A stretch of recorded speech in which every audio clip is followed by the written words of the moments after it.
Recently Shakib একটা জায়গায় বলেছে যে মেকআপ ম্যান নাকি গোপটা খুলতে আসে, বাট যখন টানাটানি করে দেখে যে এটা অরিজিনাল গোপ। আসলে সাকিব খানের গোপ যে এরকম এত সুন্দর হবে, এটা আমি ওই সময় যখন আমি কাজ করেছি আমি কখনোই সাকিবের এই লুকসে আমি তাকে দেখিনি। পারফেক্ট তামিল হিরোদের যেরকম গোপটা থাকে, হুবহু সাকিব খানের গোপটা সেরকমই লাগছে। মিলাতে পেরেছে এবং বেশ তাকে মানিয়েছে, বেশ চমৎকার তাকে লেগেছে আর কি।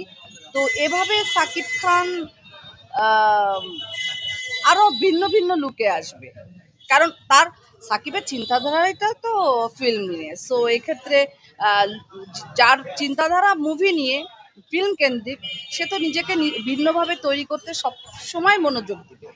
সালমান শাহ খালি ট্রেন্ডিং এ এখনই থাকবে না, যুগ যুগ যুগে যুগে থাকবে। আর এখন যেহেতু ঊর্ধ্বতন কর্মকর্তারা এই হত্যাকাণ্ডটি তদন্ত করছে, তো তদন্তের স্বার্থে হয়তোবা কিছুটা তারা চুপচাপ আছে। তো আমি আগেও বলেছি, এখনো বলছি, দোষী সাব্যস্ত যেই হবে তার শাস্তি আমিও চাই। ফিল্মের এই ক্রান্তিকালে যেখানে অনেক মুভি মুখ থুবড়ে পড়ছে, সেখানে গড়ের প্রচারণা দেখে মনে হচ্ছে যে ছবিটি অনেক বাম্পার হিট যাবে। আসলে সবাই সবার প্রোডাক্টে জনগণের মধ্যে পৌঁছে দিতে চায়, সেটা যে কোনো উপায়ে হোক।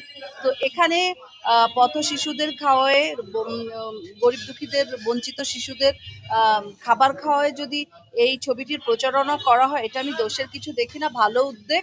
এভাবে যদি চলচ্চিত্র এগিয়ে যায়, এটা বন্ধ কিসের?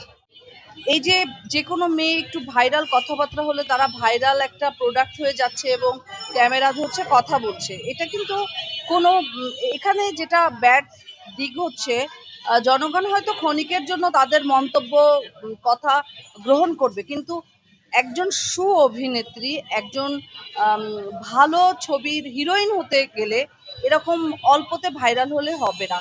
এখানে ক্ষতি হচ্ছে যেটা, যে আমরা প্রপার শিল্পী আর্টিস্ট যারা চলচ্চিত্রের জন্য, সেটা কিন্তু সৃষ্টি হচ্ছে না এখান থেকে।